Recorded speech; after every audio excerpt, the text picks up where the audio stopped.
안녕하세요. 방안의 코끼리입니다. 부산역 근처에 동네 서점이 하나 있습니다. 기쁨의 집이라고 하는 기독교 서점입니다. 그리고 여기에는 44년간 문서 사역을 해오고 계시는 책방 아저씨가 한 분 계십니다. 오늘은 이 책방 아저씨를 만나고 왔습니다. 기쁨직이라고도 하는 김현호 대표님으로부터 사역 이야기, 교회 이야기, 그리고 책 이야기까지 다양하게 들어보는 시간을 가져보려고 합니다. 시작하기 전에 구독과 좋아요, 알람 설정 하시는 거 잊지 않으셨죠? 무엇보다 방안의 코끼리 이야기와 함께 하기 위해서는 알람 설정이 중요하다는 것 기억해 주시고요. 알람 설정을 꼭 해주시기를 부탁드리겠습니다. 그럼 책방으로의 감성여행 한번 떠나보실까요?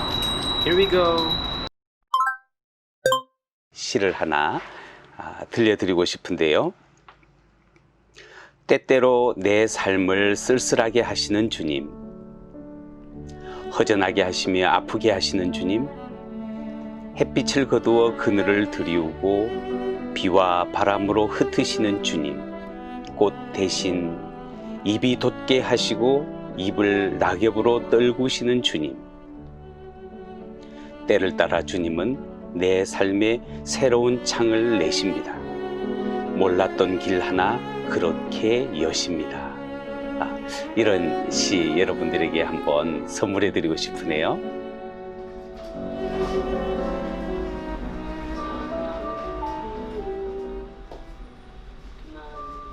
부산이라고 하는 지방 도시에서 문서 사역을 통해서 하나님 나라를 일구고 싶어서 44년 동안 책방을 경영하면서 기독교 문화 운동을 하고 있는 기쁨의 집 대표입니다. 그 초등학교 시절에는 섬진강 매화 마을이 있는 아주 작은 농촌에서 섬진강 강둑에서 놀기도 하고 소풀을 먹이면서 학교에서 빌려온 책을 읽고, 그리고 그 책을 통해서 제가 갈급해하던 지식이나 문학적인 감성 이런 것들을 많이 키워왔던 것 같아요. 중학교 1학년에 혼자의 힘으로 부산에 내려와서 주경야독하면서 공부도 하고 아르바이트를 서점에서 했던 게 인연이 되어서 77년부터 기독교 서점에서 아르바이트 2년, 그리고 한 15년 동안의 직장인으로서의 서점 운영도 하고 그곳에서 이제 문서인으로 지내올 수 있었던 그런 비전들을 발견하는 그런 기회를 가졌죠. 그리고 94년부터 지금까지 이곳에서 기쁨의 집을 열고 좋은 책들을 소개하고, 그리고 책을 통해서 사람들의 마음을 만져주기도 하고 지성을 열어주기도 하고 설교자들에게 좋은 설교를 할 수 있도록 안내도 해주면서 그렇게 보내왔었네요. 그러고 보니까 어느새 저도 이제 예순을 맞이할 만큼 오랜 시간을 보낸 것 같습니다.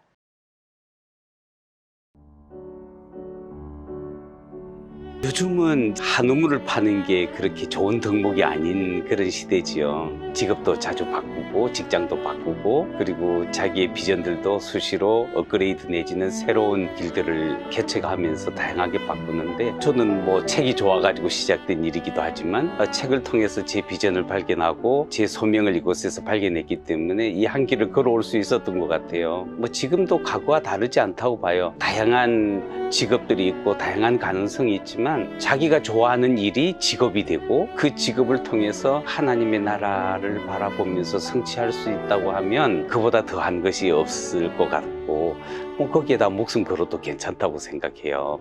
그래서 직장은 때로는 바뀔 수도 있고 일터는 바꿀 수도 있겠지만 자기가 목표로 하는 그 사명을 뒤집거나 내가 어렵거나 힘들다고 해가지고 포기하지 않았으면 좋겠다 싶고, 한 분야에 지속적으로 발전해 가면서 그 일들을 해 나갈 때 어느 시점이 지나고 나면 전문가가 되고 그게 우리 사회와 우리 교회와 하나님 나라의 중요한 역할을 감당할 수 있는 그런 인물이 될 수 있다고 생각이 들어요. 그런 의미에서 큰 꿈을 가지지만 그 큰 꿈을 가진 것을 실천하는 그 과정은 작은 거 하나하나 자기가 기쁨 가운데서 그 일들을 지치지 않고 해나가는 게 중요하다고 생각이 들어요.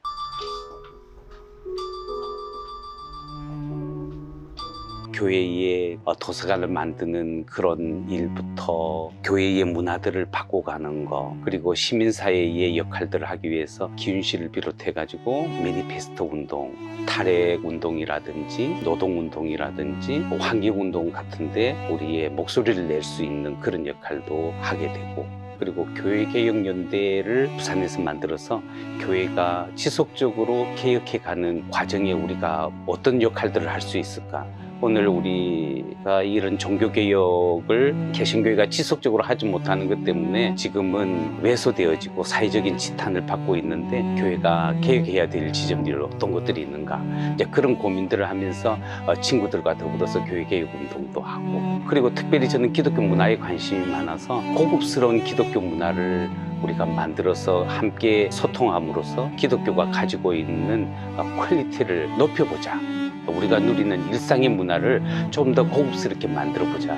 고급진 문화는 교회 안에서만 이루어지는 것이 아니라 하나님의 창조 세계 전반에서 우리가 그런 하나님의 문화를 발견해서 그것을 우리가 수용하는 것이지요. 이걸 지속적으로 나만 아니라 나의 친구들도 같이 할 수 있도록 할 수 있는 좋은 방법 중에 하나가 독서 모임들이에요. 함께 책을 읽고 함께 쉐어링하면서 쉐어링한 내용들을 한번 실천해보고 그런 것들을 피드백해 볼 수 있는 이런 독서 모임을 해왔는데, 제가 27년 동안 독서 모임, 독서 운동 이런 것들을 계속 해오게 된 원동력도 제가 책을 읽고 하고 있는 사역들이지요. 건강한 작은 교회 목회자들을 위한 비전 모임이라고 하는 모임을 2년 한 7, 8개월 정도 하고 있네요. 그건 뭔가 하면 교회에 나오는 우리 교우들만 아니라 교회가 있는 그 마을 안에 사는 모든 사람들이 모두 하나님 나라의 백성들이고 내가 섬길 미래의 교우들이다. 그 미래의 교우들을 위해서 어떤 일들을 지금 하는가에 따라서 그 마을이 하나님 나라의 모습을 띌 수 있다. 저는 그런 생각을 해서 젊은 목회자들이 한 28분 정도가 우리 모임에 참여하고 있는데, 이 모임을 통해서 우리 교회가 크지 않더라도 사이즈하고는 상관없이 지역을 섬겨 나가자.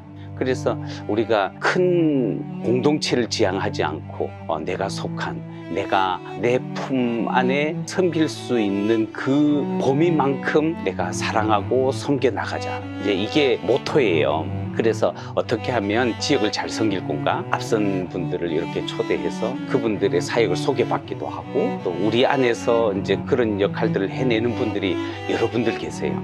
이제 그 현장을 탐방도 하고 같이 스터디도 하고 그런 나눔들을 해요.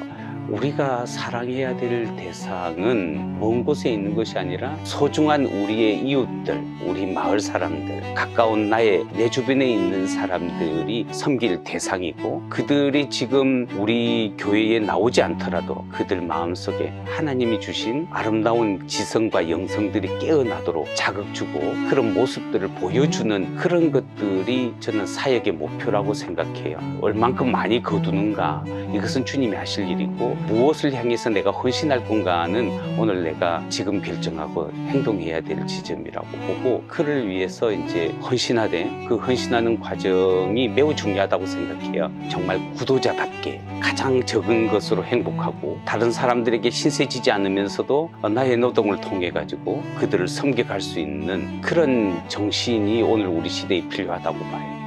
그래서 우리 모임에 오시는 분들에게는 자비량할 수 있도록 직업도 추천해 주기도 하고, 목회를 하면서 함께 직업을 가질 수 있는 그런 직업군들을 소개하기도 하고 연결을 시켜주기도 하고 그런 일들도 하죠.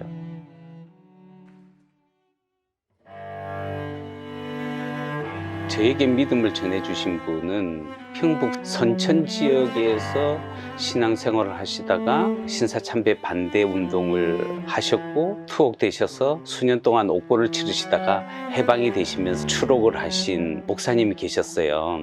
그 목사님이 우리 시골 마을에 오셔가지고 사역하면서 저를 전도를 해주셔서 제가 처음 받은 신앙은 일사각오의 신앙이에요. 철저하게 성수주의를 하고 게으르지 않고 근면하고 교회 중심으로 살아가는 그런 신앙이었죠. 청소년 시기에도 부흥회라든지 사경회 이런 것들도 참여하고, 그리고 교회가 세속 문화보다 훨씬 앞섰기 때문에 주일학교를 다니면서 연극도 하고 댄싱도 배우고 철로 역정이라든지 그리스도를 본받아라든지 이런 책들을 통해서 제가 이 독서의 샘을 터뜨리게 되어진 그런 것이 우리 교회의 모습이었죠. 예전에 분들은 못 살더라도 더불어 같이 나누고, 저는 어렸을 때 부모님 핍박 총각으로 해가지고 때로는 교회 간다고 빨가벗겨가지고 쫓아내면 벌거숭이로 교회를 찾아가면 거기에 목사님이 계셨다가 어디서 막 옷을 구해가지고 제 옷을 해주기도 하고 입혀주기도 하고 배고파 가면 언제든지 먹을 것을 챙겨주시기도 하고, 그리고 제가 부산으로 나올 때에도 추록성도이셨던 그 목사님이 한 가정에다가 나를 보내서 나는 돈 하나도 없는데 그곳에 가가지고 7년 동안 이렇게 무상으로 숙식하면서 제가 공부할 수 있도록 길을 열어주셨지요. 전혀 아무 관계도 없는 낯선 어린 소년 하나를 갖다 이렇게 키워서 오늘 이곳까지 있게 했지요. 이런 것들이 사실 우리 한국교회가 가지고 있는 따뜻한 유산들이라고 생각해요. 그런데 이 시기가 지나고 70년대 후반에서 90년대 중반까지 한 20년 동안 한국교회 대호황기가 일어났죠. 산업도 부흥이 되던 시대에 우리 교회도 부흥이 되어지면서 예전에 뭐 50명, 100명이면 꽉 차던 예배당들을 다 크게 지어가지고 수백 명, 1000명씩 들어갈 수 있는 큰 예배당들 짓고, 예전에는 어린아이라도 그 하나 아이가 우리 교회의 전부인 양 이렇게 섬겨주던 목회자들이 이제는 뭐 수백 명, 수천 명을 목회해야 되니까 이는 이제 숫자의 존재로 이제 갇혀버리는 거죠. 이제 이런 시간들이 지나면서 2020년대 우리 한국교회의 모습들은 우리가 카톨릭에서 구교에서 개혁에 나왔을 때에 그때의 카톨릭의 모습을 거의 닮아가지 않았나. 503주년 맞는 이 종교개혁 기념일에 오늘 우리 한국교회가 개혁해야 될 지점들이 너무나 많이 선명해졌다. 늘 우리는 그 초대교회로 돌아가자라고 하는 말을 입버릇처럼 하지만 1세기 교회의 모습을 돌아간다는 것은 거의 불가능할 만큼 우리는 이미 너무 많이 가졌고 어디에서부터 삐뚤어져 가지고 길을 잘못 들었는지 알 수 없을 만큼, 예전엔 처음에는 쉽게 돌아갈 수 있을 거라고 생각했지만 지금은 전혀 돌아갈 수가 없을 만큼 멀리 와버렸지 않았는가, 저는 그런 생각을 해요. 앞으로 뭐 점점 더 심화될 거라고 저는 봐요. 유럽의 교회들이 웅장한 그 건물 안에 지금 신자들이 텅텅 비어 있는 모습을 한국교회 리더들이 많이 회자했고 비판했었지만 이미 우리 한국교회가 그 전체를 밟아가고 있다고 생각해요.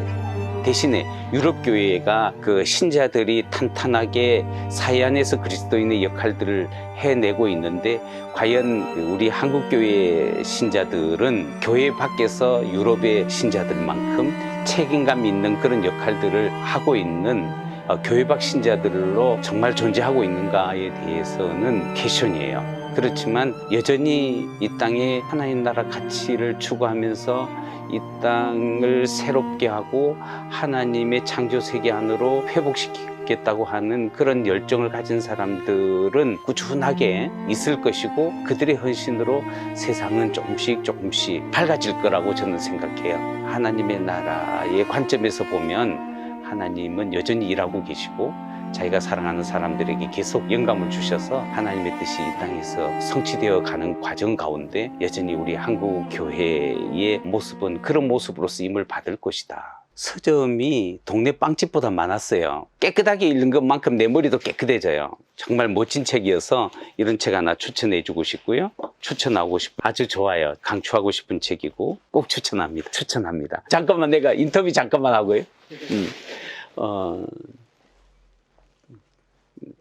앞에 좀 자르고 이야기를 한다.